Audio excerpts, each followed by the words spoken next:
Jerusalén Radio presenta el audiolibro El secreto del perdón del pecado y el nuevo nacimiento, en la voz de Fernando Chagoyán.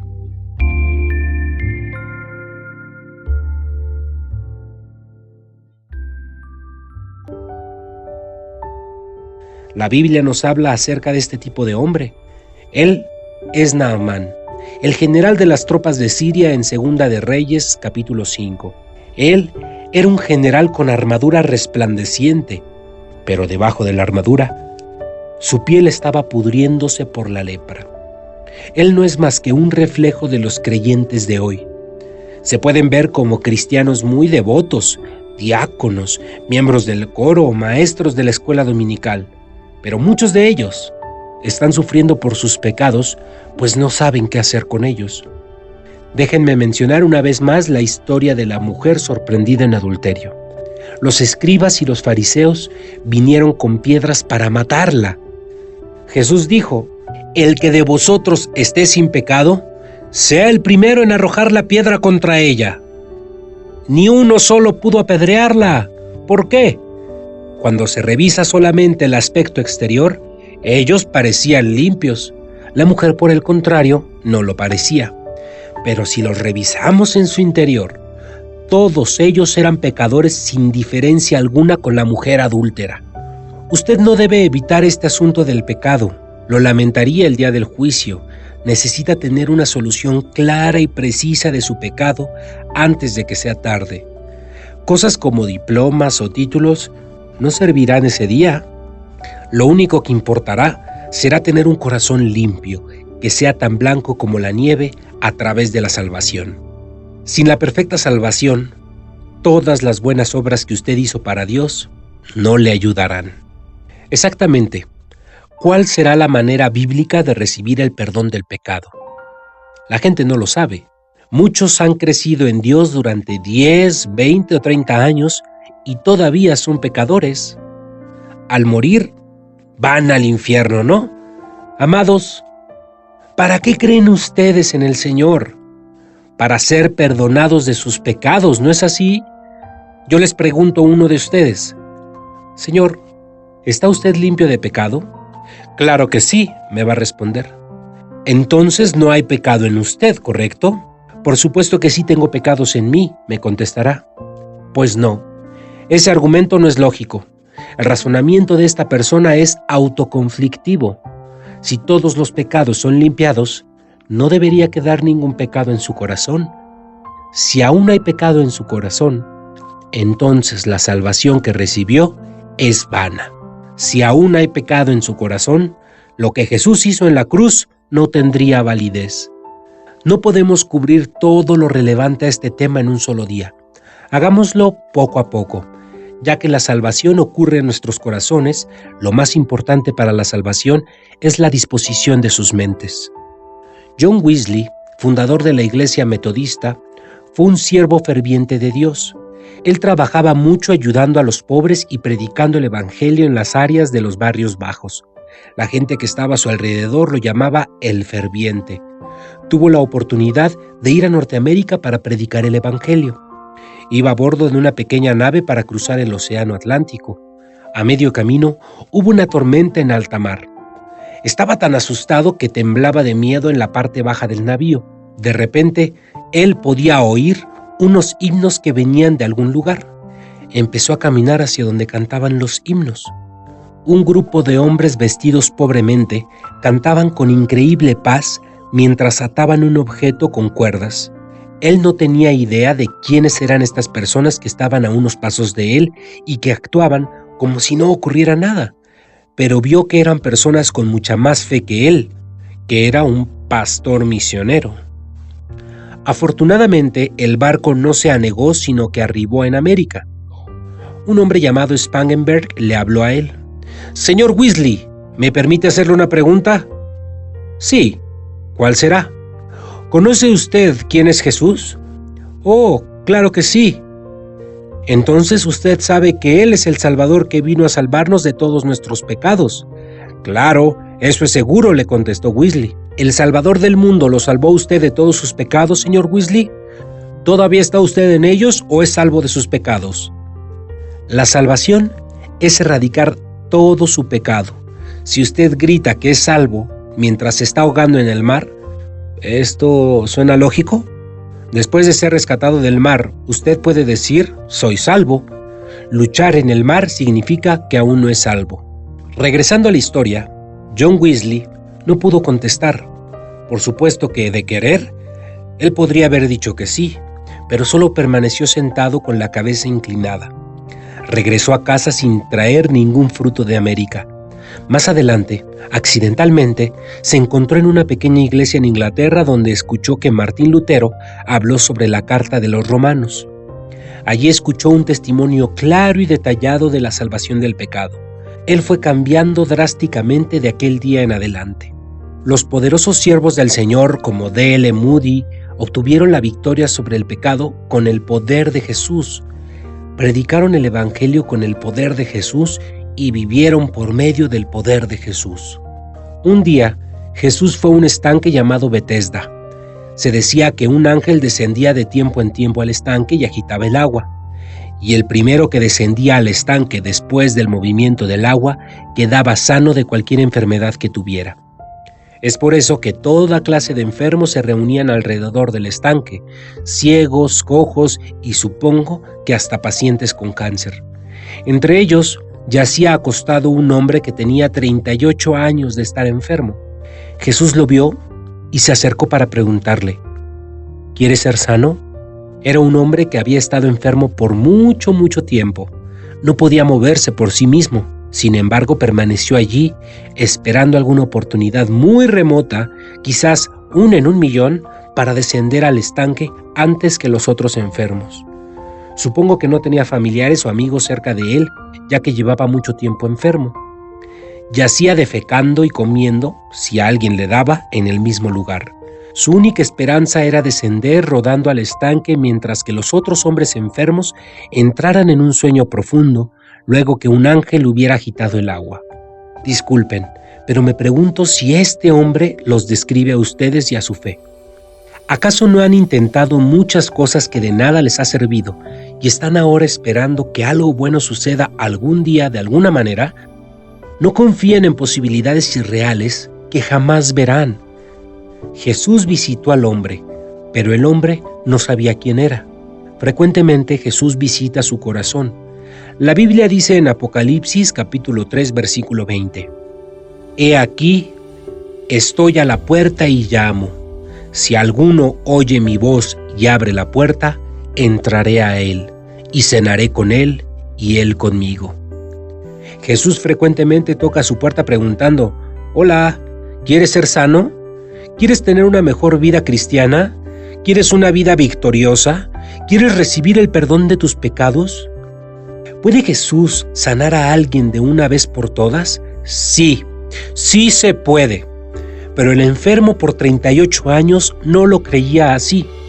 Él no había considerado aunque Jesús no solo le ayude a uno para que trabaje fuerte y excelentemente, sino que lo renueva completamente. Era imposible que el hombre enfermo entrara en el estanque por sí mismo. Es interesante notar quién agitaba el agua. Un ángel lo hacía. ¿Qué representa un ángel en la Biblia? La Biblia dice que Dios nos dio la ley a través de un ángel. Cada versículo tiene su compañero en la Biblia. Es imposible que nosotros lleguemos a ser santos y justos al tratar de sujetarnos a la ley, así como le era imposible al enfermo bajar al estanque cuando el agua estaba agitada. Él ni siquiera podía mover su cuerpo. Si este hombre hubiera podido meterse al agua por sí mismo, entonces Jesús no hubiera ido hacia él. En Romanos capítulo 3, versículo 19 dice, «Pero sabemos que todo lo que la ley dice, lo dice a los que están bajo la ley, para que toda boca se cierre y todo mundo quede bajo el juicio de Dios». ¿Es la ley buena o mala? Es buena, por supuesto. El problema es que no podemos guardar toda la ley. No habría nada mejor que la ley si la pudiéramos guardar, pero sin importar qué tan buena sea, la ley es inútil si nosotros no la podemos obedecer. Una pregunta, ¿cómo llegó usted a ser pecador?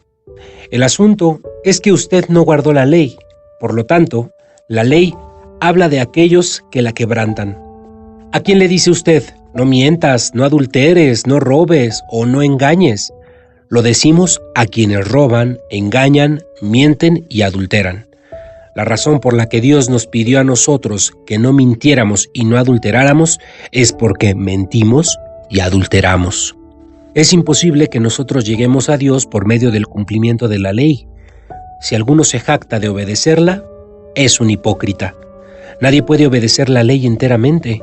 En Romanos capítulo 3, versículo 21 dice: Pero ahora, aparte de la ley, se ha manifestado la justicia de Dios, testificada por la ley y por los profetas.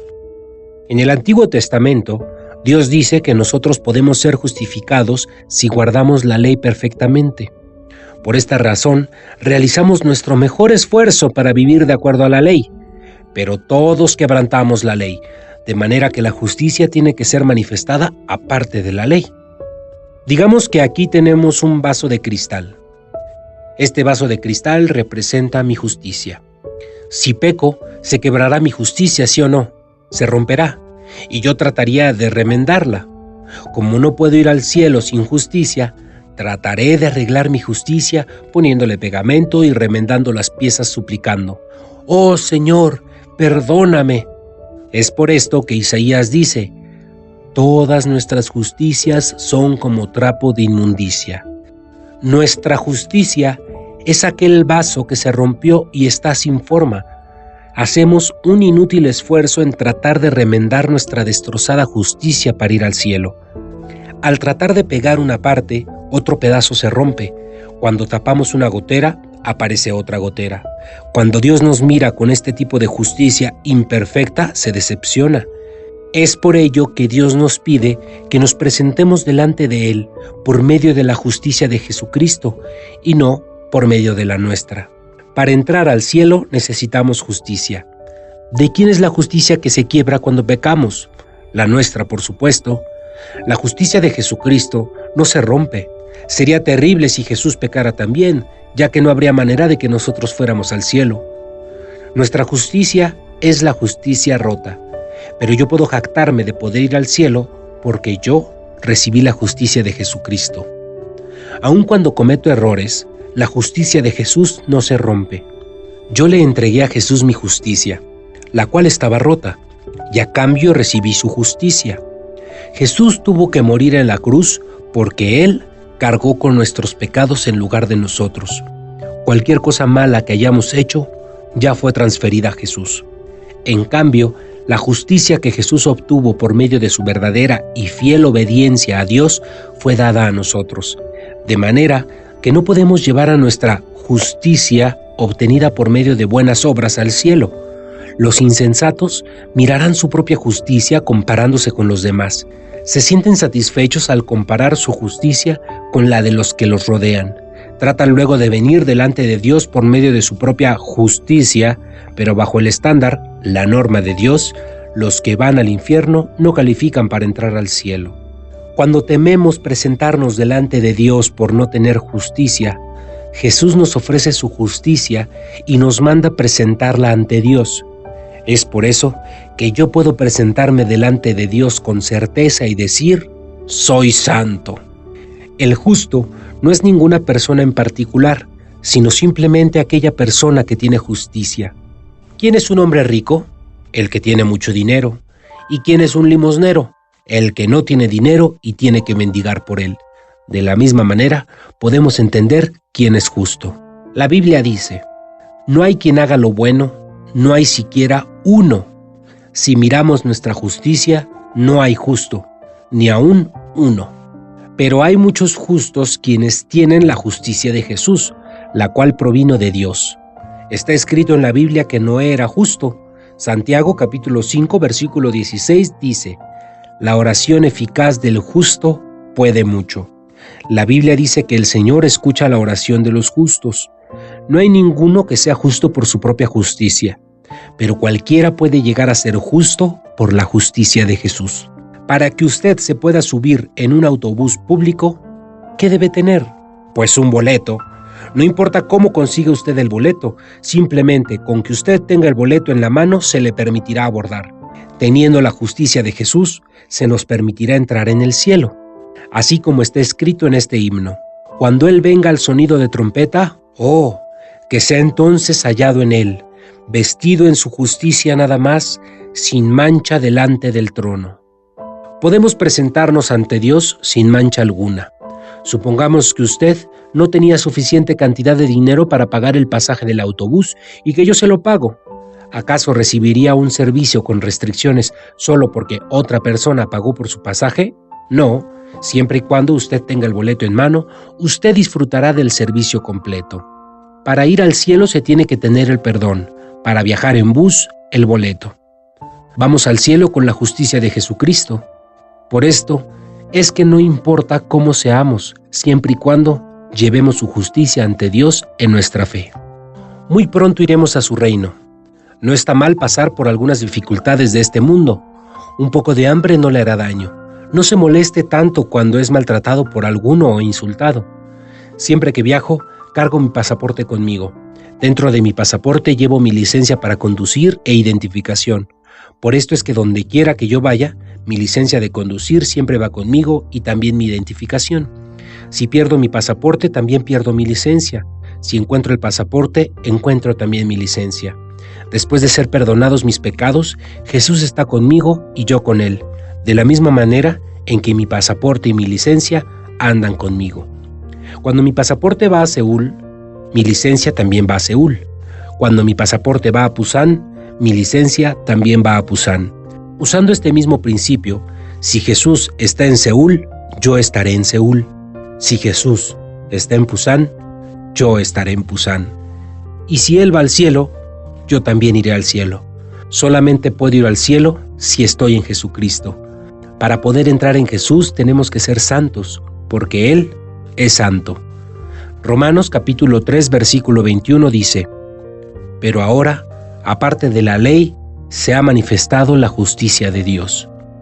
Esta justicia no tiene nada que ver con la justicia que logramos por medio de guardar la ley y hacer buenas obras. Es la justicia que Jesucristo nos dio. Jesús murió en la cruz por todos nuestros pecados. En Romanos capítulo 3, versículo 22 dice: La justicia de Dios por medio de la fe en Jesucristo para todos los que creen en Él, porque no hay diferencia. Suponga que usted está comparando mi justicia con la justicia de otra persona. Usted no dirá que nosotros tenemos la misma justicia, porque nuestra justicia es ganada por medio de obras. Pero nosotros no vamos al cielo como consecuencia de nuestras obras, sino por la gracia de Jesucristo a través de su justicia. No hay diferencia entre Él y nosotros cuando recibimos su justicia y recibimos la misma justicia de Jesús, que no tiene nada que ver con obras. Romanos capítulo 3, versículo 23 dice: Por cuanto todos pecaron y están destruidos de la gloria de Dios. Dios le dice a usted que usted es justo. Si yo le digo que usted es justo, usted no le daría credibilidad a mis palabras. Esto es porque yo no tengo el poder de garantizar mis palabras. ¿Y qué tal si Dios le dice: usted es justo? ¿Puede Dios llamar a una persona injusta, justa? Es difícil entender que Dios nos llame justos, aunque nosotros seamos aún pecadores. Dios nos ama y quiere hacernos justos. Por esto, Él hizo que Jesús muriera en la cruz para limpiar nuestros pecados. Ahora, todos nuestros pecados fueron lavados por la muerte de Jesús y Dios nos puede llamar justos. Si ustedes se preguntan cómo fueron salvados sus pecados, la Biblia les contestará lo siguiente: hace 2000 años, el precio de sus pecados fue pagado en la cruz y así es como ustedes fueron justificados. Nosotros creemos lo que la Biblia dice. Yo no creo en un Jesús que murió en la cruz, pero que no pudo remover mis pecados dejándome tan blanco como la nieve. Algunos teólogos hoy en día dicen: Jesús solamente se llevó el pecado que nos heredaron Adán y Eva, pero no los que hemos cometido. La Biblia no contiene tales versículos. Si Jesús solamente limpió el pecado que traíamos, ¿cómo son limpiados los pecados que cometemos? Nosotros no podemos lavar nuestros propios pecados. Jesús tiene que hacerlo por nosotros. Cuando Él lavó nuestros pecados, Él no dijo: solamente lavaré la mitad de sus pecados y ustedes lavarán el resto. Tampoco dijo: les quitaré el 99.99% de sus pecados y ustedes se encargarán del 0.01%. Si Jesús hubiera lavado solo el 99% de los pecados, yo tendría que ir al infierno por tan solo un pecado que quedó fuera. La preciosa sangre de Jesús en la cruz es perfecta. No solamente lavó ciertos pecados, sino todos los pecados. Fue la sangre perfecta. Hay muchos versículos en la Biblia que lo comprueban. También hay muchos pasajes en la Biblia acerca de cómo recibir el perdón del pecado. He estado escudriñando la Biblia durante los últimos 25 años, buscando todas las maneras posibles de recibir el perdón del pecado. La Biblia nos enseña cómo la gente de la época del Antiguo Testamento limpiaba sus pecados y cómo David recibió el perdón de su pecado. Yo lo puedo explicar basándome únicamente en lo que dicen las Escrituras. Cuando confesamos nuestros pecados a Dios, no tenemos que decirle que robamos algo, que le mentimos o que matamos a alguien. Primero, tenemos que confesar que esencialmente somos seres humanos que no podemos evitar el cometer pecados. Cuando un espía se entrega, primero debe confesar que es un espía, no las cosas que hizo como divulgar secretos. No hay esperanza en nosotros. Nosotros damos fruto de pecado porque somos árboles de pecado. El peral produce peras, el manzano produce manzanas. Entre más tratamos de no cometer pecados, más pecamos. Intente no pecar y acabará pecando más. La gente que ha tratado de no pecar entiende de lo que hablo. Solamente Jesús puede hacernos libres del pecado. Cuando Jesús murió en la cruz por nuestros pecados, no dejó pecado alguno en nosotros. Al morir en la cruz, cargó con nuestros pecados. Jesús significa la salvación del Señor. Creer en Jesús significa creer en el hecho de que Él me salvó de todos mis pecados. Podemos confiar que todos mis pecados fueron lavados quedando blancos como la nieve. Si tuviera pecados en mí, aún después de que Jesús murió en la cruz, su muerte habría sido en vano. ¿Cómo pueden ser lavados mis pecados? Solamente puede hacerse con la sangre de Jesús. Hace 25 años yo estaba luchando con los pecados. En aquel tiempo yo asistía a los servicios de la iglesia. Era miembro del grupo de jóvenes, miembro del coro y maestro de la escuela dominical. Después de una larga lucha con mis pecados, por medio de la gracia de Dios, recibí el perdón del pecado. Después de recibir el perdón, cuando leía la Biblia, pude ver que mis ojos espirituales finalmente fueron abiertos. Pude entender muchos pasajes sobre el perdón de los pecados en la Biblia. He estado testificando de estos pasajes a otras personas. Lo consideré mi misión. Sin embargo, cuando ya había hecho todos los preparativos, Dios le habló muy claramente a mi corazón. En lugar de ir lejos a testificar, necesitas testificar a aquellos que no conocen del perdón del pecado aquí en Corea. Fue muy difícil dejar mi idea de salir a otra nación, pero gracias a la guía de Dios he podido visitar toda Corea y testificar del perdón del pecado. Yo no trato de repetir estas palabras por el placer de hacerlo, sino para continuar testificando felizmente la palabra de Dios. He presidido muchas asambleas cristianas en varias ciudades. Durante las conferencias siempre anhelo escuchar a muchas personas decir: soy libre del pecado, he recibido vida eterna, nací de nuevo, el problema entre el Señor y yo ya está resuelto. Aunque tuviera que irme hoy de este mundo, lo haría feliz. Yo creo que el Señor estará contento de escuchar lo mismo de ustedes. Espero que todos puedan decirlo con un corazón sincero. Capítulo 5. El copero y el panadero del rey. En Génesis capítulo 40, de los versículos 1 al 23. Aconteció después de estas cosas que el copero del rey de Egipto y el panadero delinquieron contra su señor rey, el rey de Egipto. Y se enojó Faraón contra sus dos oficiales, contra el jefe de los coperos y contra del jefe de los panaderos, y los puso en prisión en la casa del capitán de la guardia, en la cárcel donde José estaba preso. Y el capitán de la guardia encargó de ellos a José, y él les servía.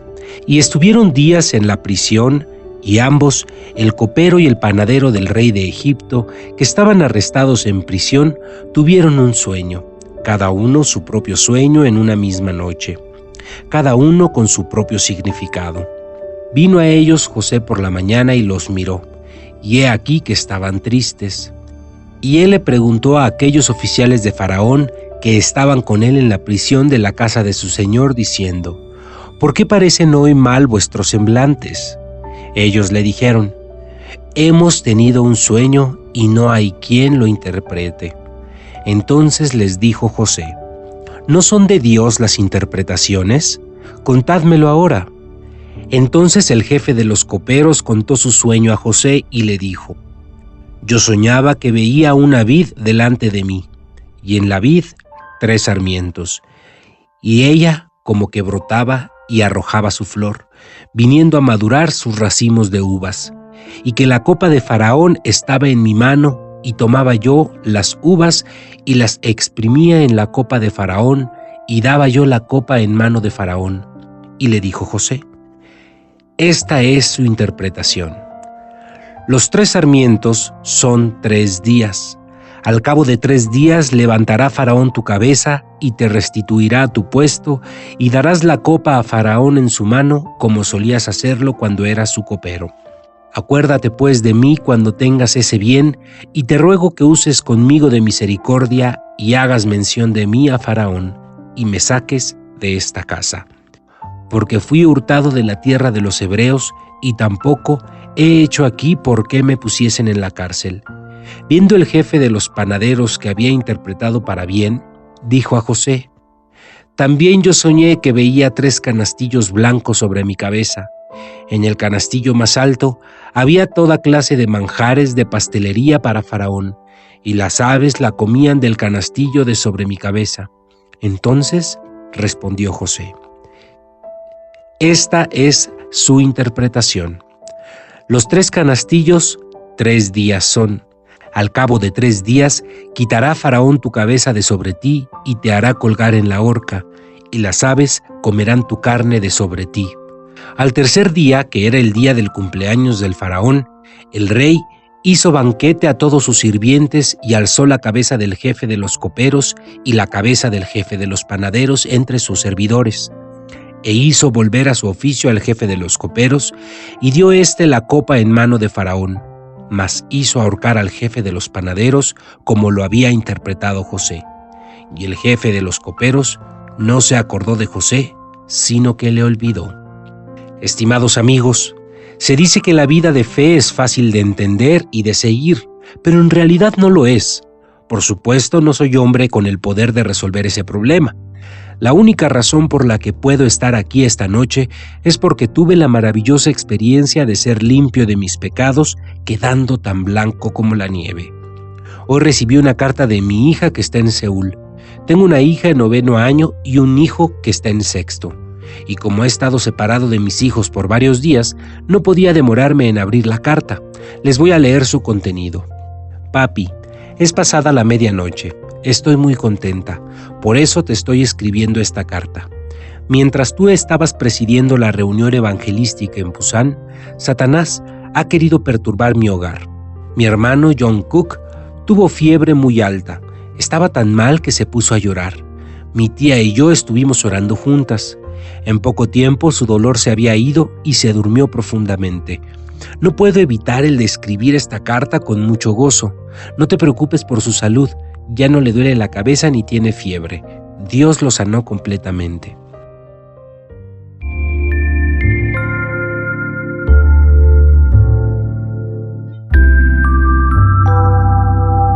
Jerusalén Radio presentó el audiolibro El secreto del perdón del pecado y el nuevo nacimiento, en la voz de Fernando Chagoyán. Jerusalén Radio, la radio que comparte el corazón de Dios.